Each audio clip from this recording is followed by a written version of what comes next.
Aujourd'hui, j'ai décidé de rendre visite à Julie parce que la dernière fois quand elle est venue chez Espace Mawai, j'ai senti qu'elle avait besoin d'un petit coup de pouce au sujet de sa routine beauté. Donc aujourd'hui, on va faire sa routine beauté ensemble. J'ai tellement hâte.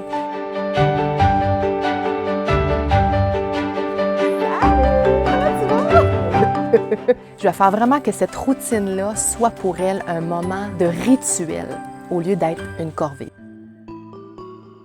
On est présentement dans la salle de bain de Julie pour faire la routine beauté. Et là, comme vous voyez, j'ai moi-même le même kit qu'elle parce que je vais faire la routine en même temps qu'elle. Quoi de mieux que la professeure pour montrer la routine, comment faire avec brio. Donc, Julie, ce qui est important aussi quand on commence à faire une routine beauté, c'est que tu associes dans le fond ta routine beauté vraiment à un rituel plutôt qu'une corvée, OK? Donc, est-ce que ça te parle si je te dis, mettons, rajouter une petite chandelle, mettre un beau petit mot sur ton miroir? Est-ce que ça te parle? Si ça te parle pas, on le met pas, mais si ça pourrait te parler, on peut le faire. Une chandelle, oui, c'est quelque chose que j'ai l'habitude. Un mot, c'est à voir. Ben écoute, regarde, on peut mettre la chandelle. Donc, va me chercher ta chandelle. Tu sais, la chandelle, ça sent bon. Est-ce que tu aimes ça aussi de la musique? Oui, mais pas nécessairement. Parfait. Oui, il faut que ça te parle. C'est bon. Fait qu'une belle petite chandelle, super. On met la petite chandelle, c'est comme le petit moment pour toi. Donc, on va commencer. Première étape, le nettoyant. Le lait nettoyant, c'est à utiliser matin et soir. Donc, on va vraiment mettre la grosseur de 25 sous dans nos mains pour ensuite l'appliquer, faire des mouvements circulaires sur le visage. Donc, on le fait matin et soir. Pourquoi c'est important de se nettoyer le visage le matin et le soir? Premièrement, le matin, ce qui est important, c'est pour enlever l'excès de sébum qui aurait été sur la tête d'oreiller, ensuite la poussière, et le soir, pour enlever le maquillage et puis toute la pollution, la poussière qui peut se retrouver sur notre peau après une grosse journée. Deuxième étape, le sérum. Le sérum, c'est appliqué aussi matin et soir sous la crème de jour et sous la crème de nuit. Donc, super important. Ce que ça va faire, c'est que ça va tripler beaucoup l'effet de notre crème. Pour ce qui est de la quantité, pas besoin d'en mettre beaucoup. Donc, je dirais grosseur d'un petit pois, OK, qu'on va vraiment mettre sur le visage. On peut attendre un petit 30 secondes et par la suite, on va mettre notre crème de jour ou de nuit. Troisième étape, la crème de jour. Pourquoi c'est important d'appliquer une crème de jour? Eh bien, c'est simple, c'est pour protéger notre peau contre les agressions extérieures qu'on peut avoir durant la journée. La crème de jour que Julie a présentement, c'est une crème vraiment de grande qualité, donc pas besoin d'en mettre beaucoup.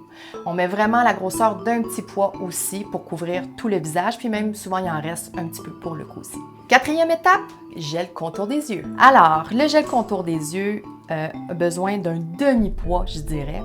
Et on prend vraiment l'auriculaire, qui est le doigt le plus léger de la main. Et puis, on va vraiment tapoter le contour de l'œil. Bien important de ne pas aller sur la paupière mobile, super important. Donc, vraiment autour ici vers l'os et ici à l'intérieur. Quand on le porte de jour, ce qui va être vraiment le fun, c'est que ça va vraiment illuminer le contour de l'œil. Ça va aider aussi pour les poches, les cernes. Et le soir, on va traiter vraiment pour les rides et ridules. Donc, c'est génial. Cinquième produit, la crème de nuit. Même quantité aussi, grosseur d'un pois à appliquer le soir, bien sûr. Dans le cas de Julie, il ne faut pas le mettre à tous les soirs. Donc, comme Mélanie a disait, il faut vraiment le faire des journées en particulier. Bien sûr, avec l'hydra facial, elle a déjà le rétinol et tout ça dans ses traitements. Donc, c'est pour ça qu'on va vraiment alterner. Au début, on va faire rétinol et la crème de max. Et puis, à un moment donné, on va se trouver à utiliser que seulement le rétinol à tous les soirs. Ce que je dis aussi à tous les clients, c'est qu'on doit faire la routine beauté devant au lavabo pour vraiment ne pas trop déshydrater la peau, par exemple lorsqu'on est dans la douche. Car vous savez, l'eau, ça déshydrate énormément. Ça hydrate l'intérieur, mais ça déshydrate énormément la peau. Donc, je dois vraiment mentionner que pour la routine de Julie, on aurait pu rajouter la lotion, le masque, le gommage, tout ça. Mais là, pour le besoin de la cause, pour vraiment habituer Julie à faire sa routine le matin et le soir, on a décidé vraiment de concire les produits pour débuter. Alors, d'où la raison pourquoi j'ai pas parlé de gommage, pas parlé de masque. Ça sera prochainement qu'on pourra l'introduire. C'est fait, yes! Comment t'as aimé ça, Julie, qu'on fasse la routine beauté ensemble? Ben, tu sais, c'est sûr, je l'avais déjà commencé par moi-même, là, de façon autonome. Puis je me suis rendu compte que, ben, je le faisais de la bonne façon, donc c'était agréable. Mais ça m'a fait bizarre quand même de le faire déjà avec quelqu'un d'autre à côté. Ça me sort de ma zone de confort aussi. Puis en utilisant les produits, ben, tu sais, je le faisais, puis j'avais l'impression d'être comme ma mère, tu sais, OK. d'une certaine façon. Et ta mère, elle est comment? Non, elle est magnifique, ma maman. Mais c'est une femme, tu sais, qui a toujours pris soin de sa peau, qui a toujours... Puis elle est réputée pour ça auprès de mes filles, de dire « Oh, mamie, elle m'a donné une crème pour mon visage parce que j'avais des petits boutons. » Puis moi, je fais tout le temps « Ben oui, mais là, c'est moi qui est là, puis c'est moi qui, en fin de semaine, a parlé de mes petites crèmes à ma fille. » Puis, qu'est-ce que ça te fait? Comment ça te fait sentir? Ben, je pense que ça me fait juste me sentir que, ben, je prends soin de moi. OK. Tout simplement. Super. Je suis contente d'entendre ça. Très contente. Pour moi, c'est un non négociable. Je voulais absolument que Julie reçoive un soin énergétique. Donc, c'est pour ça que j'ai demandé à Randy si elle voulait également offrir ce service-là. Parce qu'en sachant que tout est énergie et qu'à travers mes coachings, je travaille beaucoup dans le corps émotionnel et mental, que je vais jouer énormément dans les émotions refoulées, donc qui sont stagnées dans notre corps, dans les résistances, dans les blessures, dans les polarités refoulées. En gros, que je vais brasser énormément de choses en peu de temps. Je trouvais vraiment important que Randy vienne compléter, vienne m'accompagner à travers ces coachings-là avec son soin. De un, pour venir bouger les énergies, mais également pour venir continuer le travail que j'avais fait dans les coachings précédemment, mais aussi, je veux qu'elle puisse aider Julie à débloquer sur certaines choses afin de pouvoir m'aider dans les prochains coachings. Donc, comme je te demandais, je te demanderais de mettre tes mains chaque côté de ton corps. Super. Prends 3 grandes respirations. Prends le temps de te déposer dans ton corps. Alors là, on va faire ta petite enracinement ensemble. Tu vas penser que des racines sortent au bout de tes pieds. Puis pleure si tu as besoin. Crie si tu as besoin. Pour toi, Julie. Oui. Aujourd'hui, on va lâcher prise seulement sur ce que tu es prête à lâcher prise. En attendant, pendant que tu vis ton émotion puis qu'on se parle, je suis en train de t'envoyer beaucoup de rayons roses. Donc, c'est des rayons de l'amour. Parce que je sens que tu en as énormément besoin en ce moment. Quand tu es prête à laisser aller ce que tu as mis dans ta bulle, puis tu peux le modifier si c'est nécessaire pour toi de modifier ce que tu as mis dans ta bulle. Dis-le-moi. Donc, tu peux mettre une fausse croyance. Tu peux mettre tout ce qui est en lien avec la personne sur laquelle on est en train de travailler en ce moment. Ce que tu es prête à lâcher prise. Quand tu es prête, tu me le dis. Donc, dans cette bulle-là, tu vas t'imaginer qu'elle monte dans le ciel comme on parlait tantôt. Puis elle va monter tellement haute qu'elle va s'évaporer. Ça va disparaître de toi. Ça va disparaître de ton monde. Que ça va disparaître de ton existence. Je sens de la tristesse, je sens de la colère. Tu peux mettre tout ça dans ta bulle. Si tu as besoin de pleurer, si tu as des maux physiques, ça se peut. Laisse-le juste vivre. Tu es en sécurité en ce moment. C'est comme s'ils sont bloqués entre les pierres. OK. Je vais faire un petit ménage énergétique de tes corps astrales. Je vais te renvoyer dans ton corps. Je vais demander à mes guides et tes guides de faire un petit ménage énergétique rapide de la pièce où tu te trouves ainsi que de ma pièce où est-ce que je me trouve pour s'assurer qu'il n'y ait pas de résidus. Comment tu te sens? Les couleurs que j'ai eues, j'avais du jaune, du orange. Je sais pas si c'est parce que tu me parlais du feu, là. Ça se peut. Je digère aussi l'information dans dans mes reflux, là. Je vois quand même les liens de la bulle qui se trouve au-dessus de ton corps. Je vois les liens qui se descendent, qui sont accrochés à ton corps. Fait que moi, c'est pour ça qu'à un moment donné, je faisais des signes comme ça. C'est des Des fois, je fais des choses avec mes mains qui me viennent instinctivement. J'ai pas appris ça nécessairement, mais j'avais besoin juste de couper les plusieurs liens puis d'aller envoyer l'énergie pour patcher un peu le bobo. Puis après ça, ben là, t'as eu envie de me le communiquer, fait que ça, j'étais contente. Mais je les ai sentis, tu sais, avant de le communiquer, je les ai sentis que ça... C'est déjà que ça s'allégeait, puis que ça partait, tu sais, qu'il y avait des liens qui se défaisaient. Au niveau de la petite fille, de ta petite fille intérieure, je la voyais toute petite, toute menue, avec des petits cheveux. Quand même assez longs, les cheveux.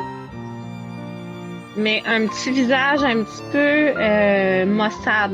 Si je la ressentais, j'ai même versé quelques larmes en même temps que toi, avant même de savoir que tu pleurais, je ressentais l'énergie jusqu'à moi.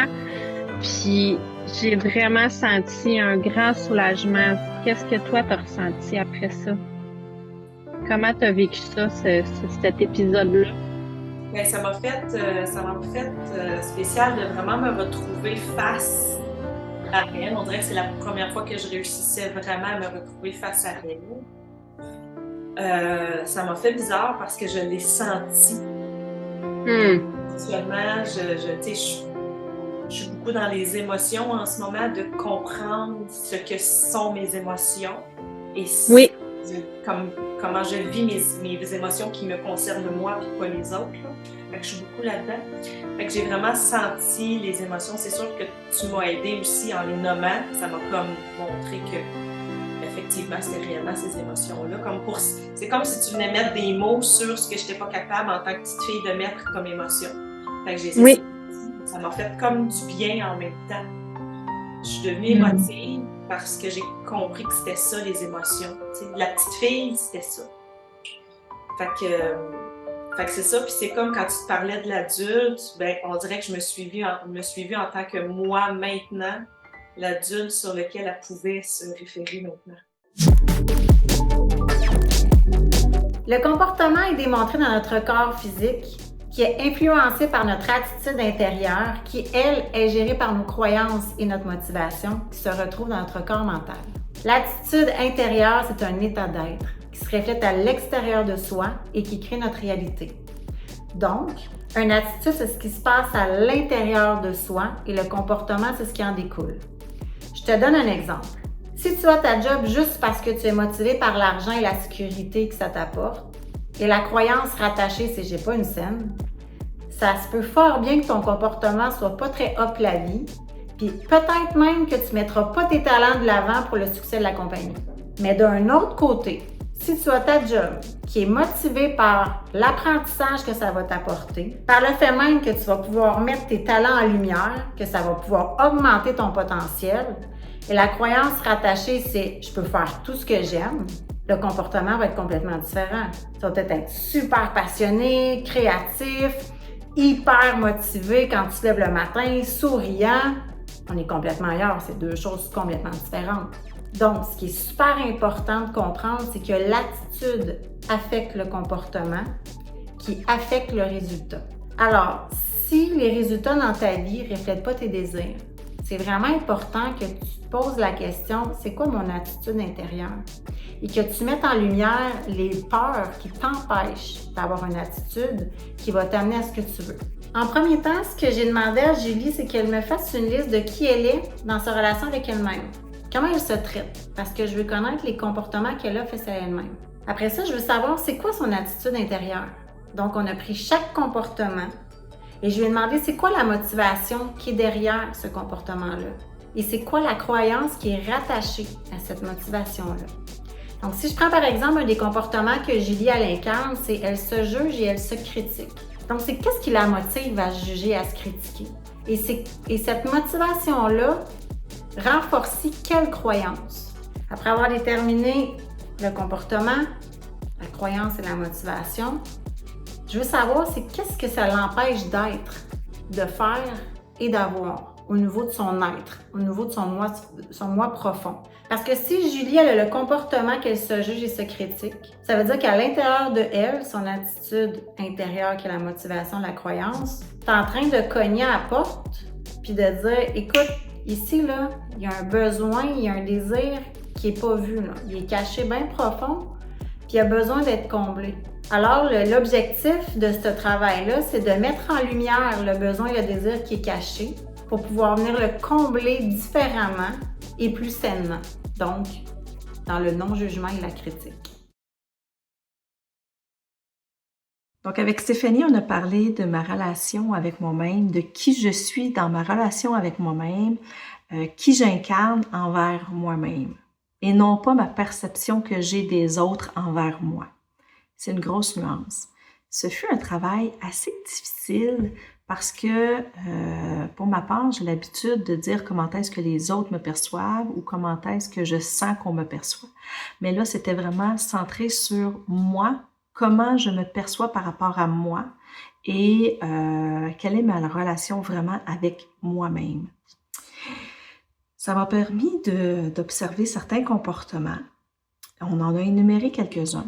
Que je me rejette, que je m'abandonne, que je m'évite, que je ne me priorise pas, que je ne m'écoute pas, que je ne me mets pas de limites, que je me juge, que je suis impatiente envers moi-même. De me trouver sévère envers moi-même, ça je le sais, puis c'est OK. Mais de m'entendre me dire ces autres choses-là envers moi-même, pour vrai, ça fesse. De se rendre compte que tu t'abandonnes réellement et tu t'évites. C'est pas juste de ma relation envers les autres nécessairement, mais là, c'est vraiment envers moi. Je m'évite. Puis ce que ça m'a amené à voir, c'est que je me suis rendu compte que je me juge et je me critique énormément, que je ne m'écoute pas et que je me néglige. Et de ne pas m'écouter, la motivation qui est comme cachée derrière ça, c'est comme si je me disais, je ne vais pas jouer dans ma merde, je ne vais pas jouer dans mes bébites. Donc, en ne m'écoutant pas, ça fait en sorte que je reste sur le pilote automatique et je ne suis pas ce dont j'ai besoin. La croyance qui est reliée au fait que je ne m'écoute pas, c'est pas grave. Hein? C'est pas grave. Je suis pas importante. C'est pas grave, là. Hey, c'est gros. C'est là que je me suis rendu compte que c'est vraiment gros de pas me trouver importante puis de constamment me mettre de côté. C'est des mots que j'utilise très, très, très souvent par rapport à moi, de dire, là, c'est pas grave là, si je le fais pas comme ça. C'est pas grave, là, je suis pas maquillée. C'est pas grave, là, si j'ai des vêtements déchirés. C'est pas grave si je vais m'entraîner juste demain. C'est pas grave si, mais toujours par rapport à moi. Donc, ça m'a fait vraiment réaliser comment est-ce que je pouvais me négliger et ne pas m'écouter et ne pas me respecter.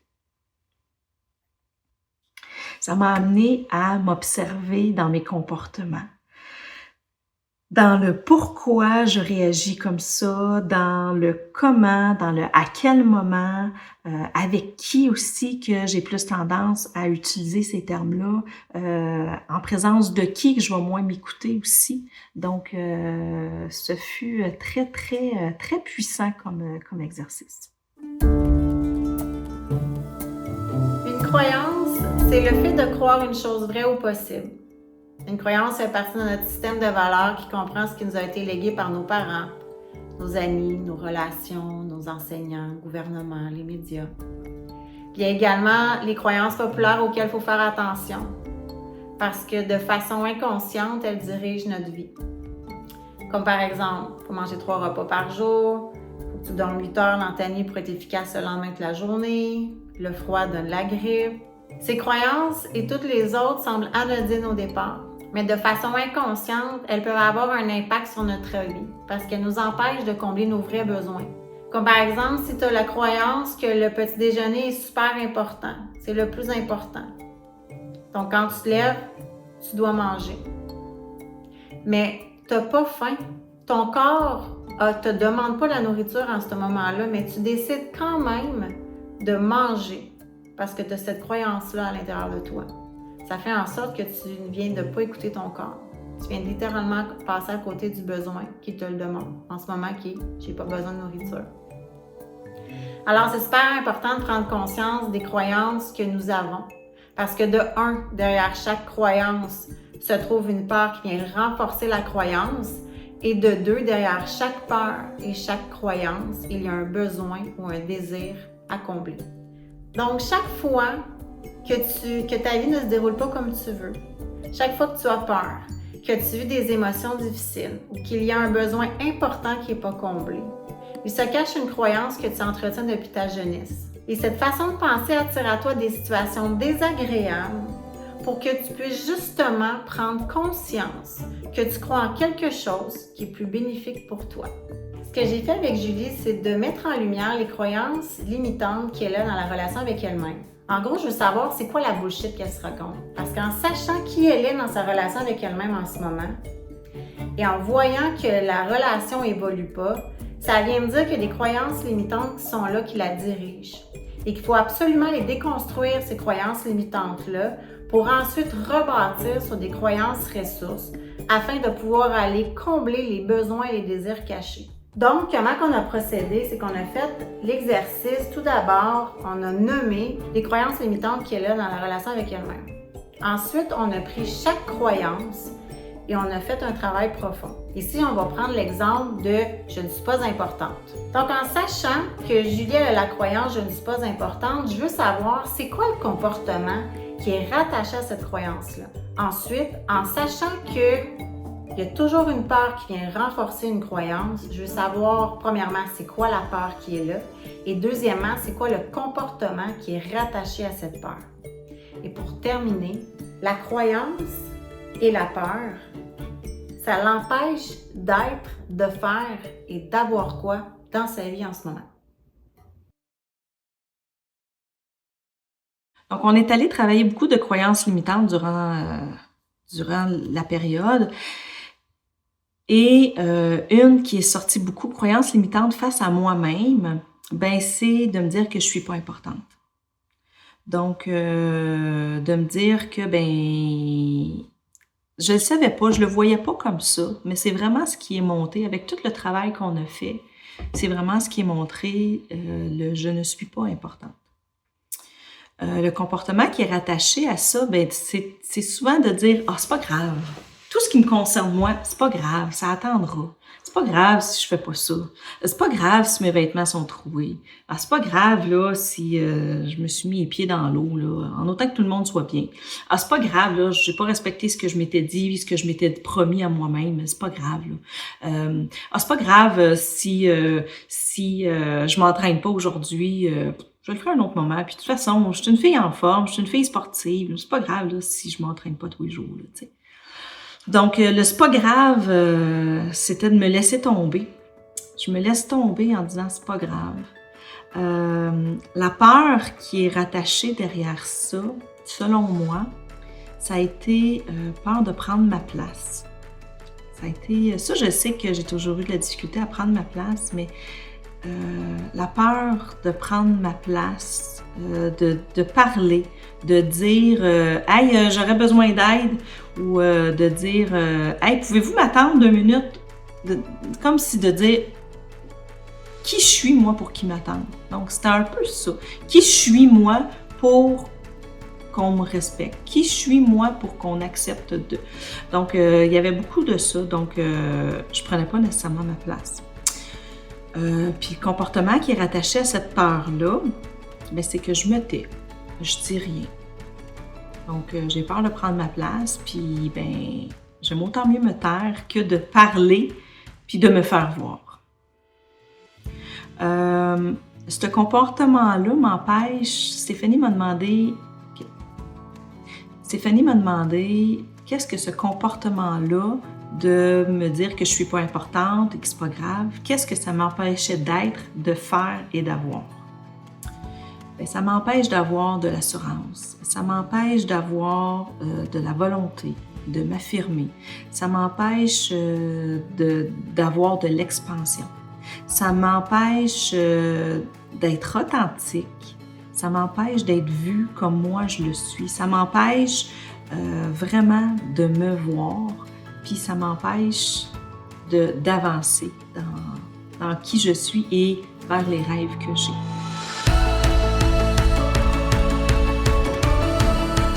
Moi et Julie, on a mis en lumière les résistances qu'elle a dans sa relation avec elle-même. Pour sa deuxième visite, Julie, on lui offre un tout nouveau service qui est le traitement des varicosités au laser. Quand on a fait les résistances, moi et Julie, on a regardé également les stratégies d'évitement. Il y en a quelques-unes qui sont ressorties.